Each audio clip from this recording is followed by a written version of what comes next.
Paul Heyman's team celebrates their dominance, they don't realize what they've awakened.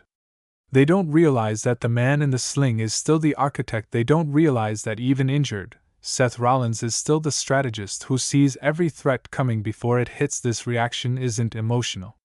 It's calculated. It is the first step in a message. Seth is preparing a message for Bron Breakker, and for Bronson Reed, and for anyone who thinks the era of Seth Rollins has ended. On Fightium today, we break down Seth Rollins' full reaction, his body language, the psychology behind his silence, and the exact moment he issues a cold, direct warning to the monsters who dominated Survivor Series. This isn't a promo, this is a war declaration. Seth Rollins sits forward just slightly as the clip of Survivor Series reaches its peak. The explosions go off, Breakker roars, Reed smirks in the background, and Paul Heyman stands proud behind his soldiers. Seth watches Bron Breakker lift his arm high, celebrating the victory that supposedly stamped their dominance in WWE.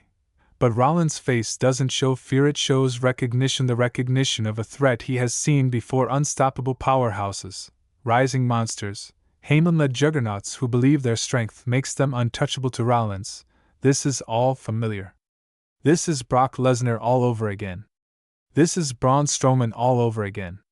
This is Roman Reigns all over again, except now, Seth is injured. Seth is sitting on a couch, not standing in the ring. Seth is watching someone else's era form right in front of him, but this is the part that matters. Seth Rollins is the type of man who studies threats even when he's wounded.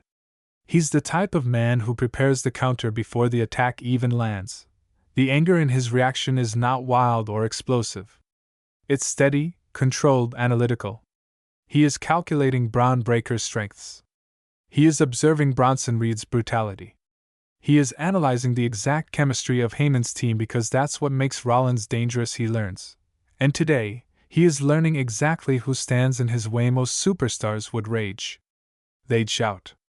They'd promise revenge immediately, but Seth Rollins did not. His reaction was quiet, almost disturbingly quiet. His eyes narrow. His jaw clenches. His breathing changes. It isn't theatrical, it's real. Because Rollins isn't just watching a match result. He's watching a shift in the internal power structure of WWE. He is seeing the rise of a team that could alter the entire future of the company. As the leader of countless eras himself, Rollins knows what it looks like when a new dominant faction is born. He understands the threat that comes with coordinated power, especially under the guidance of a strategist like Paul Heyman. And Rollins also knows something else. The men celebrating on screen, Bron Breakker and Bronson Reed, don't think he's a threat anymore.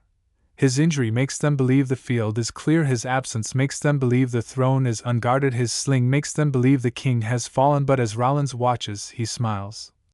Only slightly, but enough to reveal his mentality. Because the moment enemies think you're finished, that is the moment you strike the hardest. This reaction is the prelude, the calm before the storm. The camera cuts back inside the locker room. Seth Rollins is still seated, arm in a sling, staring at the screen. But this time, the replay is in slow motion. Bron Breakker, Bronson Reed, Paul Heyman, a victorious team raising their arms over the bodies of Seth's allies. Seth's jaw clenches, his breathing gets heavier. He leans forward on the couch, eyes burning with frustration. Seth Rollins. Look at this! Look at this! He points toward the screen where Bron Breakker is yelling into the camera, celebrating the win. Seth. Bron Breakker, you think that win makes you unstoppable? You think Survivor Series was your arrival? Nah, you don't even realize what you just started. Seth takes a long breath, trying to calm himself, but his hand trembles with anger. He looks down at his injured arm sling, then back at the screen. A smirk appears. But it's not a happy smirk. It's dangerous. It's the smile of a man who feels insulted, targeted, and itching for revenge. The camera zooms closer. Seth leans forward, elbows on his knees, staring directly into the lens as if he's speaking to Bron Breakker himself. Seth Rollins. You wanted my attention, kid? Congratulations. You've got it. He gestures at the replay again. Seth. You didn't win because of dominance. You didn't win because of talent. You won because you stacked the deck and played the numbers game. Bronson Reed. Heyman. Interference. Chaos. Cheap hits. His voice sharpens. Seth. Bron Breakker, that wasn't power. That was insecurity. He pauses, Seth. And trust me, there is nothing more dangerous in this world than a man who has nothing to lose. Rollins taps his injured arm. Seth. You took this from me? You put me on the shelf? You think I'm gonna sit back, relax, and clap for you? He shakes his head slowly. Seth. No, I'm coming back. And when I do, you're the first name on my list. Seth stands up. It's slow, careful, but purposeful. He walks toward the TV and stands inches away from the screen where Bron Breakker is celebrating. Seth's reflection appears against Bron's victory. Seth Rollins, cold and calm. Bron Breakker, you're strong. You're fast. You're a freak athlete. He nods. Seth. I respect all that. Then Seth's expression darkens. Seth. But you're stupid if you think that alone makes you untouchable. He steps closer, his voice dropping to a dangerous whisper. Seth. You're playing a grown man's game, and I've been running this place for a decade while you were still figuring out where the locker room was. Seth turns sharply toward the camera. Seth Rollins. So hear me loud and clear, Bron Breakker, Bronson Reed, Paul Heyman, this isn't over. He tightens his good fist. Seth.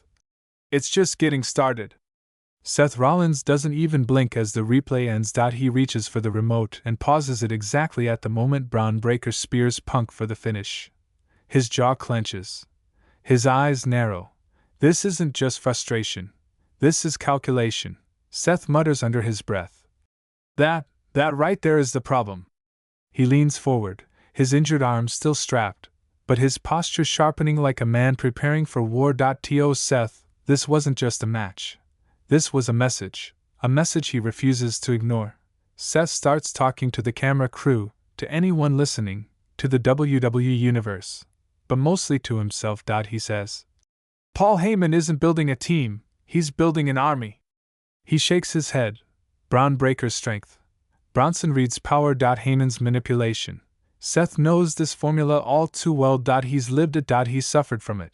And now, he sees it happening again, but bigger.